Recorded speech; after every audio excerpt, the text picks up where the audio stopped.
وقت پہ وعدہ خلافی نہ ہم نے کرنی ہے اور نہ آپ نے. تو موسیٰ علیہ الصلوۃ والسلام جو تھے وہ پہنچ گئے حضرت ہارون کو لے کے. ادھر دو آدمی ہیں, حضرت موسیٰ اور ہارون, اور ادھر ہزاروں جادوگر. اور فرعون اس خوش فہمی میں کہ ابھی یہ دونوں کیا کریں گے, ان ہزاروں جادوگروں سے مقابلہ ہار جائیں گے. قرآن کے الفاظ دیکھیں, موسیٰ علیہ السلام نے پہلے ان جادوگروں کو تبلیغ کی, وہ ہزاروں کھڑے ہوئے ہیں نا, اور لوگ پورا مصر جمع ہوا ہے تماشائی بن کے. اللہ جب اپنے دین کو غالب کرنا چاہتے ہیں نا تو اس کی پرچار کا اس طریقے سے انتظام کرتے ہیں. ہزاروں جادوگر جمع, اور پورا مصر جو بھی اسٹیڈیم ہوگا ان کا, یا کوئی بھی جہاں ان کے وہ جو زینت کا دن تھا نا جہاں وہ نمائشیں کیا کرتے تھے, تو اس میں ظاہر ہے کوئی انہوں نے بیٹھک بنائی ہوگی جہاں سب لوگ یہ جو ہے نا اس طرح کے مقابلے دیکھا کریں. تو موسیٰ علیہ السلام نے ان جادوگروں کو تبلیغ کی, وَيْلَكُمْ لَا تَفْتَرُوا عَلَى اللَّهِ كَذِبًا, تم تباہ ہو جاؤ, تم اللہ پہ جھوٹ مت باندھو, میں اللہ کا نبی ہوں, میرے مقابلے میں مت آؤ. فَيُسْحِتَكُمْ بِعَذَابٍ, اگر تم نے مجھ سے مقابلہ کیا تو کہیں ایسا نہ ہو کہ اللہ تمہیں عذاب میں ہلاک کر دے. حضرت موسیٰ کو پتا تھا نا کہ میں اللہ کا نبی ہوں, مجھ سے مقابلے میں کہیں ایسا نہ ہو کہ اللہ کا تم پر عذاب آ جائے.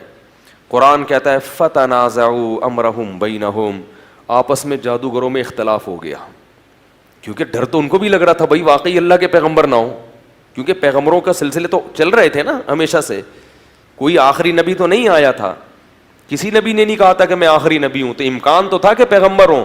قرآن میں یہ بھی ہے کہ جادوگروں نے فرعون سے پیشگی یہ کہا کہ یہ مقابلہ جیتنے پہ ہمیں ملے گا کیا, یعنی فری میں ہم سے ایسا مقابلہ کرا رہے ہو, کچھ ملے گا بھی؟ فرعون نے کہا اجر تو الگ ملے گا, پیسے تو الگ ملیں گے, وَإِنَّكُمْ لَمِنَ الْمُقَرَّبِينَ, میرے دربار میں خصوصی نشستیں ملیں گی. اگلا ٹکٹ کس کا ہوگا الیکشن میں؟ الیکشن نہیں ہوتے تھے اس زمانے میں, یعنی تمہیں حکومتی عہدے بھی ملیں گے, عہدوں کی لالچ بڑی خراب ہے, تو پیسے بھی ملیں گے اور ساتھ ساتھ میرا قرب بھی ملے گا. اس سے پتہ چلتا ہے کہ فرعون کس قدر مصیبت میں تھا اور کتنا زیادہ چاہتا تھا کہ میرے موسیٰ علیہ السلام یہ مقابلہ ہار جائیں, کیسا زور لگا رہا تھا, لالچ بھی دے رہا ہے اور عہدوں کی آفر بھی دے رہا ہے. تو قرآن کہہ رہا ہے فَتَنَازَعُوا أَمْرَهُمْ بَيْنَهُمْ وَأَسَرُّوا النَّجْوَىٰ, چپکے سے سرگوشیاں کی اور آپس میں اختلاف پڑ گیا, یار کہیں ایسا نہ ہو کہ لینے کے دینے پڑ جائیں. پھر انہوں نے فیصلہ یہ کیا کہ اگر ہم اس طرح سے آپس میں اختلاف کریں گے تو مقابلہ نہیں کر سکتے, کمزور آدمی, کنفیوز آدمی مقابلہ نہیں کر سکتا.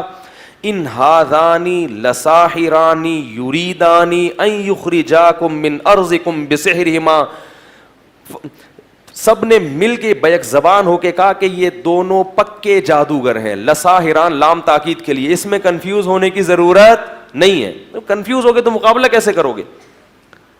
لساحرانی یریدانی, اور یہ چاہتے ہیں کہ تمہیں جادو کے زور سے تمہارے ملک سے نکال دیں. فَأَجْمِعُوا كَيْدَكُمْ, مل کے ایک تدبیر کرو, ہماری صفوں میں اختلاف بولو بھائی نہیں ہونا چاہیے. ایسا نہیں کہ کوئی جادو دکھا رہے ہیں کوئی نہیں دکھا رہے, اس سے معاملہ خراب ہو جائے گا. فَأَجْمِعُوا كَيْدَكُمْ ثُمَّ أَتُوا صَفًّا, اور صف بستہ ہو کے ایک ہی وار کر دو موسیٰ کے اوپر, ایک ہی وار پھینکو سب مل کے, کیونکہ اکٹھے حملہ کرنے میں کیا ہوتا ہے بولو بھائی, نقصان ہوتا ہے. پھر جب مقابلے کے لیے کھڑے ہوئے اور سب نے فیصلہ کر لیا کہ بھائی یقین کر لو کہ یہ کیا ہے, یہ بھی اللہ کی طرف سے تھا نا, اللہ دکھانا چاہ رہے تھے, اگر مقابلے سے ہی فرار ہو جاتے تو یہ منظر کہاں نظر آتا. اب کیا کہتے ہیں, قالوا یا موسیٰ اما ان تلقی و اما ان نکون اول من القی. یہ مقابلے کا نا ایک اسٹائل ہوتا ہے سامنے والے پہ بھرم ڈالنے کے لیے, اے موسیٰ تو نے پہل کرنی ہے یا ہم کریں, بتا بھائی. ٹھیک ہے, دیکھو دو ٹیمیں جب میدان میں اتریں, ٹاس ہوتی ہے نا کہ بیٹنگ پہلے کون کرے گا, لیکن ایک ٹیم کو اتنا کانفیڈنس ہے کہ ہم جیتیں گے, اور وہ سامنے والے پہ کو بھرم میں لینا چاہتی ہے, بھرم ڈالنا چاہتی ہے کہ بھئی آپ اتنے کمزور ہو تو کہیں آپ کی مرضی, آپ بیٹنگ خود پہلے کرو یا ہمیں کرنے دو, ہارنا تو آپ نہیں ہیں. ٹھیک ہے, لہذا ہم آپ کو اختیار دے رہے ہیں کہ پہلے آپ بیٹنگ کر لو یا پہلے ہم بیٹنگ کر لیں, تو ٹاس کرنے کی ضرورت نہیں ہے. تو یہ اسٹائل تھا جادوگروں کا, اس کا مقصد حضرت موسیٰ پہ روب ڈالنا کہ ہمیں اتنا کانفیڈنس ہے کہ آپ پہلے حملہ کرو یا ہم حملہ کریں, جیتنا کس نے ہے؟ ہم نہیں جیتنا ہے.